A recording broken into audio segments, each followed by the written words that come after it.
वाले धोखे से उसका सब कुछ हड़प लेते हैं, जिसके बाद सुभाष एक तांत्रिक की मदद से नरभक्षी पिशाच सिद्धि करता है। मुझे खुशी है सुभाष, तुमने इस कठिन परीक्षा को पार कर लिया। अब तुम जितनी चाहो उतनी माया हासिल कर सकते हो। अब इस चमगादड़ को पिंजरे से निकालो और इसका खून पी जाओ। सुभाष ने चमगादड़ लिया और एक झटके से जबड़ों में दबाकर उसकी गर्दन अलग कर दी और उसका खून पीने लगा।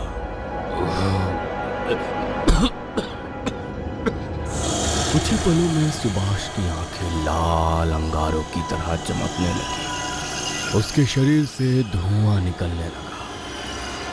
बहुत खूब सुभाष, अब तुम एक आम आदमी नहीं रहे। तुम्हारा शरीर अब नरभक्षी का बन चुका है। अब मेरी तकदीर सिर्फ मैं लिखूंगा बाबा। जो दर्द मुझे मिला है उसका हिसाब मैं सुप्रिया और उसके परिवार से लूंगा। खुश रहो। तांत्रिक चुपचाप मुस्कुरा रहा था, जैसे उसने एक नया शिकार पैदा कर दिया हो। लहू से भीगे होठ, लाल तपकती आंखें और मन में बदले की आग लिए सुभाष अपने पहले शिकार की तलाश में शहर की तरफ निकल पड़ा और सीधा सुप्रिया के घर जा पहुंचा। लेकिन उस वक्त घर में सिर्फ सुप्रिया की मां मालती मौजूद थी। दरवाजा खुलते ही मालती ने जब सुभाष को देखा तो उसके चेहरे का रंग उड़ गया। सुभाष, तुम? सुभाष नहीं, तुम्हारी मौत। नहीं। नरभक्षी ने उसके नुकीले नाखूनों से सीधा उसका सीना चीर डाला और शरीर के कई टुकड़े कर डाले। अगली सुबह जब सुभाष की आंख खुली तो उसने खुद को एक वीरान जंगल में खून से लथपथ पाया। उसका शरीर भारी हो रहा था और सर दर्द से फट रहा था। कल रात मुझे क्या हुआ था? क्या वो सब असली था या सिर्फ एक सपना? कल रात जो कुछ हुआ सुभाष उन सब बातों से अनजान था। बेकाबू कदमों से वो सीधा गुफा की तरफ भागा। वहां उसने देखा तांत्रिक चुपचाप बैठा हुआ कटोरे में भोजन कर रहा था। बाबा, कल रात को मेरे साथ क्या हुआ था? मेरे आसपास हजारों चमगादड़ दिखाई दे रहे थे। फिर मेरी आंख कब बंद हो गई मुझे याद नहीं, और जब मेरी आंख खुली तो मैंने खुद को खून में डूबा हुआ जंगल में पड़ा हुआ पाया। इस विधि में चमगादड़ की एक अहम भूमिका होती है। तुमको मैंने सब कुछ बताया था सिवाय एक बात के। कौन सी एक बात? रात के समय ये चमगादड़ तुम्हारे इर्द गिर्द ही होंगे और फिर कुछ देर बाद तुम एक नरभक्षी पिशाच बन जाया करोगे। पिशाच बनने के बाद तुम रोज एक इंसान का कत्ल करोगे और फिर यह चमगादड़ उस इंसान का खून पीकर अपनी प्यास बुझाया करेंगे। और अगर किसी रात तुमने ऐसा नहीं किया तो ये चमगादड़ तुम्हें मारकर तुम्हारे शरीर से खून चूस लेंगे। ये सुनकर सुभाष के पैरों तले जमीन निकल गई। एक पल को उसे लगा जैसे कि ये उसके साथ धोखेबाजी हुई है, लेकिन फिर अचानक से उसके चेहरे पर शैतानी मुस्कान छलक आई। इसका मतलब अपार शक्तियों के साथ मैं हर रात पिशाच बनकर किसी से भी बदला ले सकता हूं। अभी तो ये सिर्फ शुरुआत है सुप्रिया, आगे आगे देखना तुम्हारे और तुम्हारे परिवार के साथ अभी क्या क्या होना बाकी है। सुभाष के चेहरे पर अजीब सी खुशी थी, लेकिन वहीं दूसरी तरफ सुप्रिया के घर में मातम छाया हुआ था। सुप्रिया अपनी मां के लाश के पास बैठी जोर जोर से रो रही थी। यह सब कैसे हो सकता है बेटा? कल तक तो मालती बिल्कुल ठीक थी। सुप्रिया का पूरा परिवार दर्द और शोक में डूबा हुआ था। मालती के अंतिम संस्कार के कुछ दिन बाद घर का माहौल थोड़े दिन शांत रहा। एक रात सुप्रिया अपने कमरे में अपने नए मंगेतर के साथ टाइम स्पेंड कर रहे थे। कमरा हल्की रोशनी में डूबा हुआ था। हवा बिल्कुल सूनी सूनी सी लग रही थी। ये लो मेरी जान, ये तुम्हारे लिए। थू। राजीव ने ग्लास को ध्यान से देखा तो उसमें गहरा लाल खून चमक रहा था। ये क्या है? ये तो खून है। राजीव समझ नहीं पा रहा था कि अचानक बोतल में खून कहां से आया। उसने जैसे ही बोतल उठाकर कचरे में फेंकने की कोशिश की, तभी एक ठंडी हवा का झोंका कमरे में घुस आया और दीवारें दरकने लगी।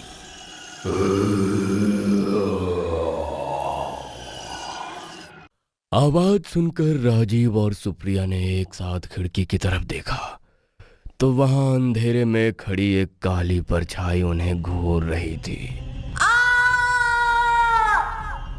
इससे पहले कि वो दोनों वहां से भाग पाते, अचानक कांच की बोतल अपने आप फूटने लगी और एक तेज का टुकड़ा सीधा राजीव की आंख में जा घुसा।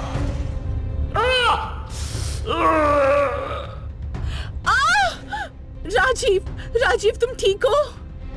ये क्या हो गया राजीव बेटा? ये सब कैसे हुआ? पापा मैंने अभी खिड़की के बाहर किसी को देखा। उसके बाद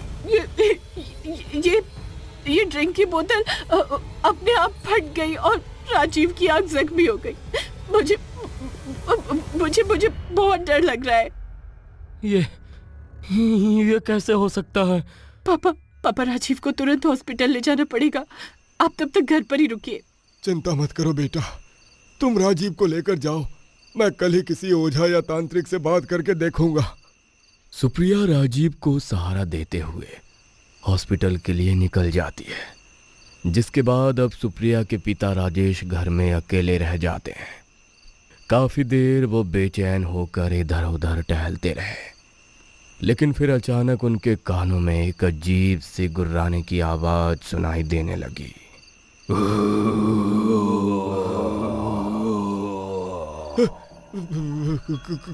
कौन है?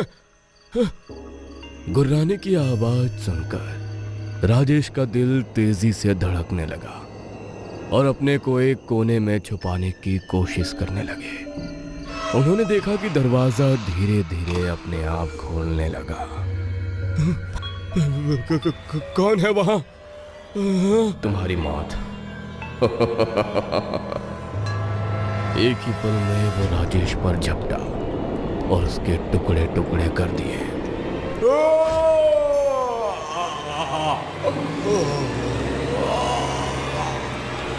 और फिर सब कुछ एकदम सन्नाटे में डूब गया।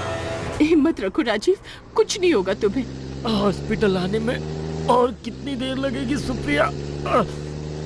बस कुछ ही देर में हम पहुंचने वाले हैं। सुप्रिया कार को तेजी से हॉस्पिटल की ओर ले जा रही थी, लेकिन तभी अचानक कार के नीचे एक बड़ा पत्थर आ गया और कार झटका खाकर बीच जंगल में ही रुक गई। सुप्रिया, ये कार क्यों रुक गई? लगता है कार किसी चीज से टकरा गई है। अचानक इसे क्या हो गया? अभी तो ठीक चल रही थी। सुप्रिया स्टार्ट करने की कोशिश कर ही रही थी कि अचानक कार के आसपास चमगादड़ों की चीख सुनाई देने लगी। उसने जब शीशे से बाहर देखा तो उसे एक भयानक साया कार की तरफ बढ़ता हुआ नजर आया।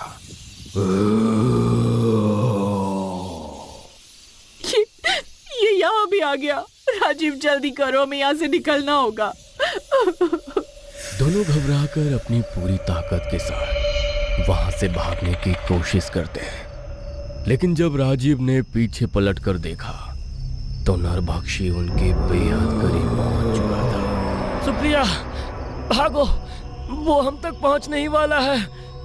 भागते भागते दोनों उसी तांत्रिक की गुफा के पास पहुंच गए जहां पहले कभी सुभाष आया था, और उन्हें भी वही तांत्रिक नजर आया। तांत्रिक ने उन दोनों की हालत देखकर अंदर आने का इशारा किया, जल्दी अंदर आओ। सुप्रिया, वहां चलो जल्दी। बाबा, हाँ, हमें बचा लीजिए। डरो मत, वो नरभक्षी अब तुम्हारा कुछ भी नहीं बिगाड़ पाएगा। वो इस गुफा में कदम नहीं रख सकता। बाबा, हमें बचा लीजिए। हमने तो कभी किसी का बुरा भी नहीं किया।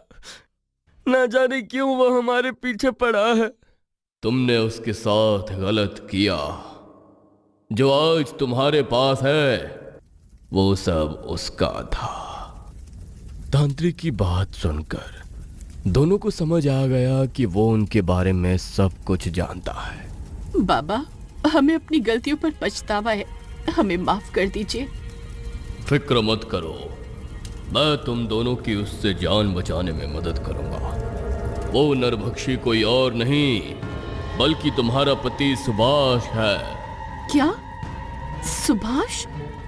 लेकिन वो नरभक्षी कैसे बन गया? वो तुमसे बदला लेना चाहता है, इसीलिए उसने नरभक्षी पिशाच साधना करके खुद को एक नरभक्षी बना लिया है। बाबा, बाबा, हम आपके आगे हाथ जोड़ते हैं, आप हमें उससे बचा लीजिए। आपको जितने पैसे चाहिए हम आपको उससे ज्यादा देंगे। बस आप अपनी तंत्र मंत्र की शक्ति से उसे खत्म कर दीजिए। इस पर तांत्रिक कुछ देर तक सोचता रहा और फिर गहरी आवाज में बोला, एक रास्ता है। ये एक सिद्ध किया हुआ त्रिशूल है, इसे अपने पास रखो। जैसे ही नरभक्षी तुम पर हमला करने आएगा, तुम्हें इस सिद्ध त्रिशूल से उस पर वार करना होगा। मगर ध्यान रहे, कोई चूक नहीं होनी चाहिए। अगर तुमसे जरा सी भी गलती हो गई तो वो नरभक्षी तुम दोनों को जिंदा चबा जाएगा।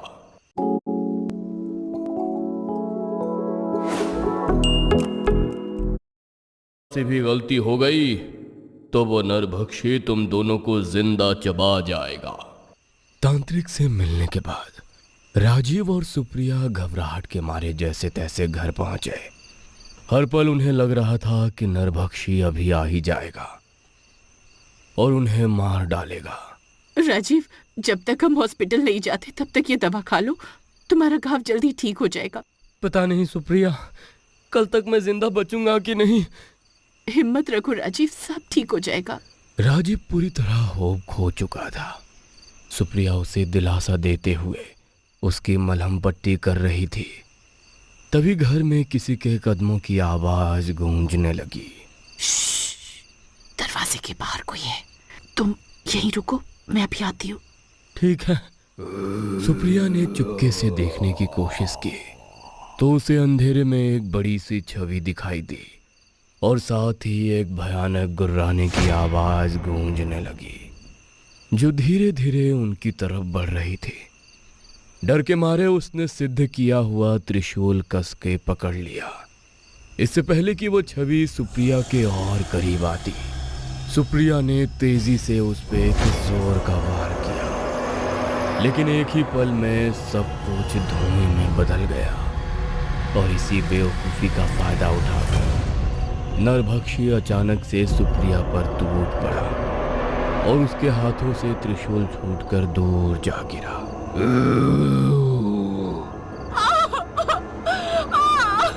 सुभाष, मुझे माफ कर दो, मैं तुम्हारा सब कुछ वापस कर दूंगी, बस हमें छोड़ दो। सुप्रिया अपनी जान बचाने के लिए नरभक्षी के सामने गिड़गिड़ा रही थी, लेकिन वो उसकी एक नहीं सुनता और एक झटके में सुप्रिया की गर्दन पकड़कर हवा में लटका देता है। मैं कहता हूँ छोड़ दो उसे। राजीव, राजीव, तुम चले जाओ यहाँ से। राजीव के हाथ में त्रिशूल देखकर वो एक पल के लिए हवा में ओझल हो जाता है। कुछ देर सब शांत रहा, लेकिन फिर अचानक राजीव को अपने पीछे किसी का एहसास हुआ। दोनों की खौफनाक चीखें जंगल के सन्नाटे में गूंज उठती है और फिर आसमान एक बार फिर खून की चीखों से गूंज उठा। हर तरफ एक भयानक सन्नाटा छा गया और उसी ख्वाब के बीच वो फिर से उस तांत्रिक के पास पहुंच गया। ये अब तक जिंदा है। मैंने उन दोनों को मार दिया बाबा, तो तुम्हारा बदला पूरा हुआ। अब तो तुम खुश हो? नहीं बाबा, अभी मेरा बदला पूरा नहीं हुआ है। एक आदमी और है जिसने मेरी पीठ पीछे खंजर घोंपा है। कौन है इंसान?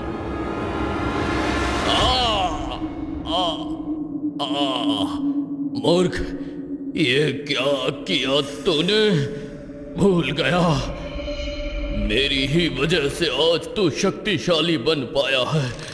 तूने मुझे मार दिया, इसकी सजा तुझे जरूर मिलेगी।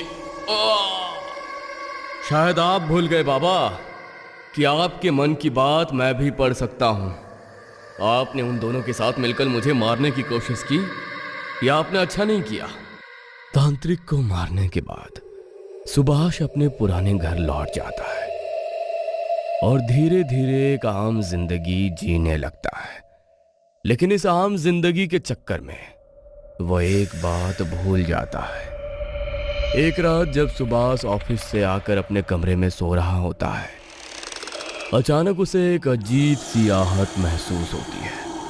कुछ देर बाद जब उसकी आंख खुलती है तो वो देखता है कि कमरे के एक कोने में एक बड़ी सी चमगादड़ लटकी हुई है। धीरे धीरे कई और चमगादड़ खिड़की से अंदर घुसने लगते हैं और देखते ही देखते पूरा कमरा उनसे भर जाता है। फिर अचानक वे सब मिलकर सुभाष पर हमला कर देते हैं और उसका खून चूसना शुरू कर देते हैं। अगले ही पल पूरे घर में एक भयानक चीख गूंज उठती है और दम तोड़ते वक्त सुभाष को तांत्रिक की कही हुई एक बात अचानक याद आ जाती है। पिशाच बनने के बाद तुम रोज एक इंसान का कत्ल करोगे और फिर यह चमगादड़ उस इंसान का खून पीकर अपनी प्यास बुझाया करेंगे। और अगर किसी रात तुमने ऐसा नहीं किया तो ये चमगादड़ तुम्हें मारकर तुम्हारे शरीर से खून चूस लेंगे।